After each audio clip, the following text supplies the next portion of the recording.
Hello everyone, आज हम पढ़ने जा रहे हैं हमारे इंग्लिश का lesson number 5 first women mountaineer. इस लेसन में हम पढ़ेंगे बचेंद्री पाल के बारे में। बचेंद्री पाल कौन थी? Bachendri Pal was the first Indian women to climb Mount Everest. Bachendri Pal India की पहली वुमेन थी, महिला थी, जिन्होंने माउंट एवरेस्ट पर चढ़ाई की थी और वो बिल्कुल माउंट एवरेस्ट के पीक तक पहुंची थी। माउंट एवरेस्ट क्या है? माउंट एवरेस्ट पूरे वर्ल्ड का सबसे ऊंचा माउंटेन है, यानी कि सबसे हाईएस्ट माउंटेन है। अब हम पढ़ते हैं बचेंद्री पाल के बारे में। Bachendri Pal was born in 24 मई 1954। बचेंद्री पाल का जन्म 24 मई 1954 को हुआ था। कहाँ हुआ था? In a small village in Uttarkashi. Uttarkashi के एक छोटे से गांव में।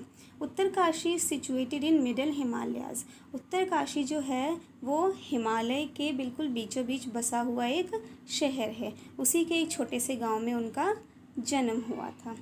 जब बचेंद्री पाल छोटी थी तब से ही उनको माउंटेनियरिंग का, यानी कि पहाड़ों पे चढ़ने का और पढ़ाई लिखाई करने का, इन दो चीज़ों का उनको बहुत ही ज़्यादा शौक़ था।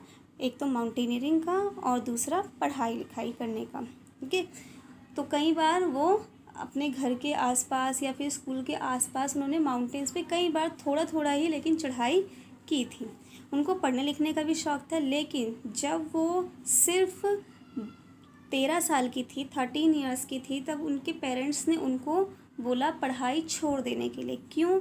क्योंकि उनके पेरेंट्स के पास इतना पैसा नहीं था कि वो बचेंद्री पाल की पढ़ाई लिखाई अफोर्ड कर सके। इसलिए उन्होंने बचेंद्री पाल को बोला 13 ईयर्स की उम्र में कि वो अपनी पढ़ाई छोड़ दे। लेकिन बचेंद्री पाल ने पढ़ाई नहीं छोड़ी, बल्कि अपनी पढ़ाई का खर्चा उन्होंने खुद ही उठाया। लोगों के कपड़े सिलकर जो पैसे वो कमाती थी, वही पैसे वो अपने पढ़ाई में यूज़ करती थी। उन्होंने आगे पढ़ाई की और संस्कृत में BA, MA और M.Ed किया। ठीक है, और she was the first in her village to get higher education. और अपने पूरे गांव में बचेंद्री पाल इकलौती ऐसी इंसान थी जिन्होंने इतनी एजुकेशन हासिल की थी। इससे पहले उनके गांव में ऐसा कोई इंसान नहीं था जिसने इतनी ज़्यादा पढ़ाई लिखाई की हो। लेकिन इतनी पढ़ाई लिखाई करने के बावजूद भी बचेंद्री पाल का जो फर्स्ट लव था, यानी कि जिस चीज़ से वो सबसे ज़्यादा प्यार करती थी, वो क्या था? माउंटेनियरिंग, यानी कि पहाड़ों पे चढ़ाई करना। उनको पहाड़ों पे चढ़ाई करना बहुत ही ज़्यादा पसंद था। इसीलिए उन्होंने नेहरू इंस्टीट्यूट ऑफ माउंटेनियरिंग में एडमिशन लिया। ठीक है, ये इंस्टीट्यूट माउंटेनियरिंग का था जो वहाँ पे एडमिशन लेने वाले बच्चों को, स्टूडेंट्स को पहाड़ों पे चढ़ने की तरीके और वहाँ पे रहने के तरीके सिखाता था इस इंस्टीट्यूट में। तो उन्होंने नेहरू इंस्टीट्यूट ऑफ माउंटेनियरिंग में एडमिशन लिया। वहाँ पे काफ़ी साल उन्होंने ट्रेनिंग की और इस ट्रेनिंग के दौरान उन्होंने 2 माउंटेन्स थे जिन पे उन्होंने चढ़ाई की, जिनमें से एक थी माउंट गंगोत्री और सेकंड थी माउंट रुद्रगर्य। और उन्होंने इनके ऊपर चढ़ाई कब की थी? 1982 में, अपनी ट्रेनिंग के दौरान। लेकिन उनका सपना था कि वो और भी आगे जाएं। ठीक है, और ये सपना उनका माउंट एवरेस्ट पे जाके पूरा हुआ, जो कि इस दुनिया की, इस वर्ल्ड का सबसे हाईएस्ट पीक है। इसीलिए इसे टॉप ऑफ द वर्ल्ड भी बोला जाता है।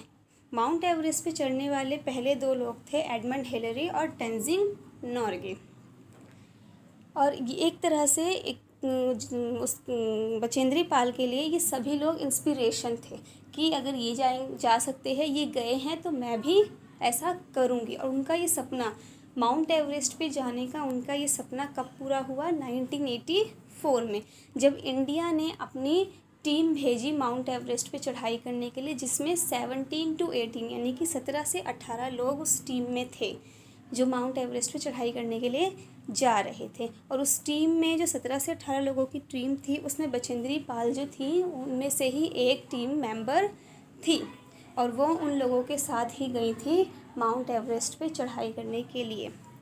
उन्होंने अपने साथियों के साथ माउंट एवरेस्ट पे चढ़ाई करना शुरू किया, और जैसे थोड़ा शाम हो जाती या दिन ढलने लगता, रात होने वाली होती, तो वो अपना वहाँ पे टेंट लगाते, जैसे कि उनको नेहरू इंस्टीट्यूट ऑफ माउंटेनियरिंग में हर चीज़ सिखाई गई थी।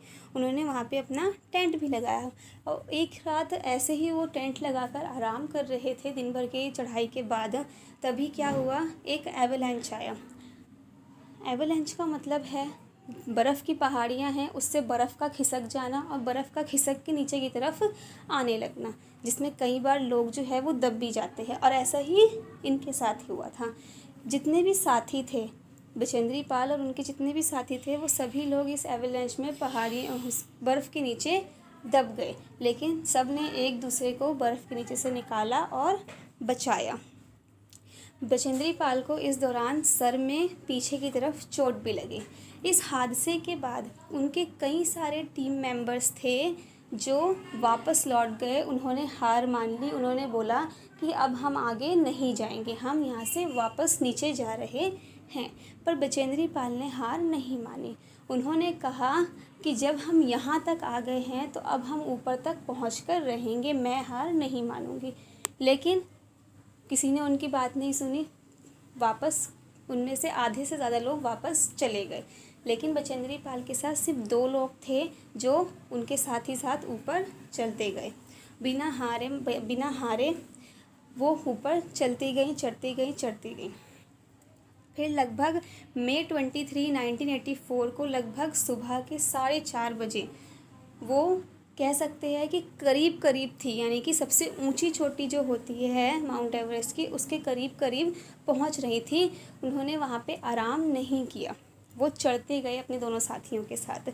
अब माउंटेन्स पे जो वेदर होता है वो कुछ इस तरह का होता है कि आप जितना पहाड़ियों के ऊपर जाओगे, हवा उतनी तेज़ चलने लगती है और जो वहाँ का टेम्परेचर है वो कम होने लगता है। और ऐसा ही यहाँ पर भी हुआ।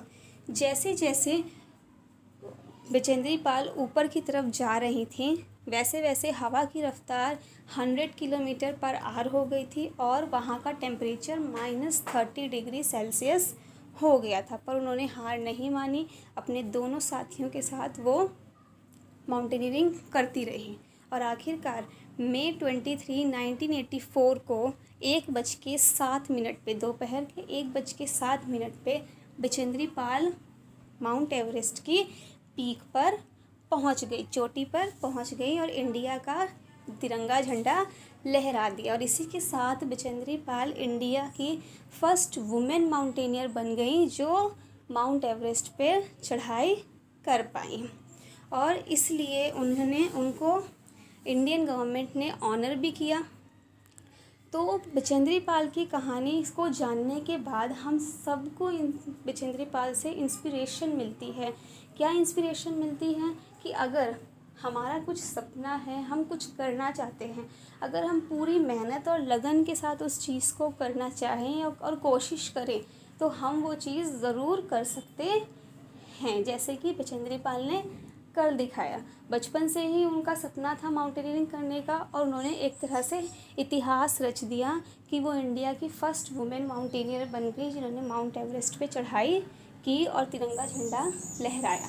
आई होप आप सभी बच्चों को अच्छी तरह से बचेंद्री पाल की कहानी समझ में भी आ गई होगी और आप इनसे इंस्पिरेशन ज़रूर लेंगे।